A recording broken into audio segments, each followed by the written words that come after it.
Hello, Roger Bisbee here from the Skill Builder channel. We got an email came in from Paul and he's got a problem with cracking up. He's had several builders round to look at it and he said that none of them have come back to him. And it looks to me like there might be a concrete plank lintel under there and that what's happened is it's been rendered over and the render's cracking off. But he's also got some cracks above it and the render is generally in very poor shape there.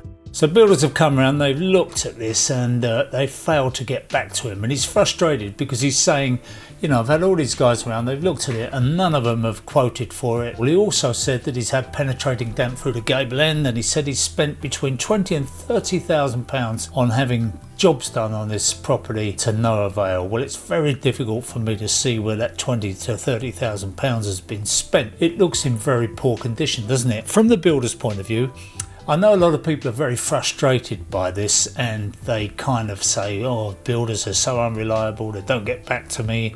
But when a builder comes around and looks at a job like this, he's thinking, is there any money in this job?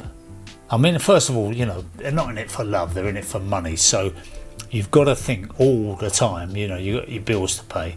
Am I going to make any money out of this job? And if the answer's no, then you kind of just move on to the next one. This is such an unknown. I mean, it's such a mess, isn't it? We've got cracks under the window, we've got cracks above the window, we've got penetrating damp, we've got bits of render flaking off, we've got a patch up there. The only thing I would say, if we're talking about this elevation here alone, you've got to take that soil pipe out and you've got to take the waste pipe and all the rest of it out, the burglar alarm, everything off the wall, hack off all that render and find out what's going on underneath it. Something has happened, it's a bit of a bodge up. Without doing that, you won't know what you're quoting for. I think that if you got somebody in on day rate and said to them, hack that render off, it would take a day to hack it off. He might even be able to do it himself. And then once you've done that, people can see what they're dealing with and they can quote. What you're asking people to do is try and give you a price on something. They've got no way of knowing what's involved, and it's their fault for not communicating. If they came around and they said, look mate, it's a bit of a mess, it's obviously been neglected over the years, we're going to have to take those windows out, we're going to have to hack everything off,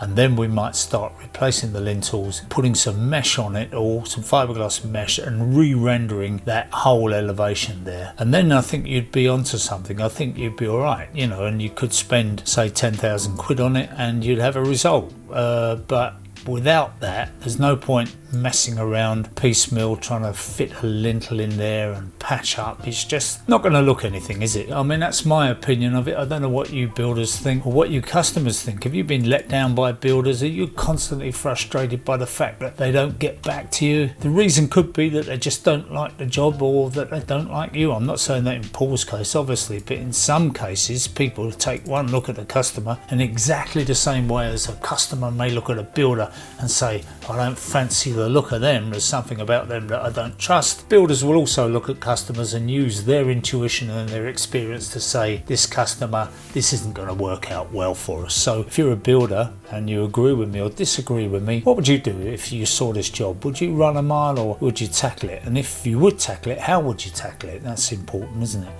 So I'm Roger Bisbee. Come back and see me soon and put your comments in. I love to see the comments, even the bad ones. And we'll be doing more Ask Skill Builders. If you like the channel, you want to help us grow, please just watch another video, because that's the best thing you can do. If you can like this video, that also helps us. Share it, because that gets us up the rankings and we want more viewers. We always want more.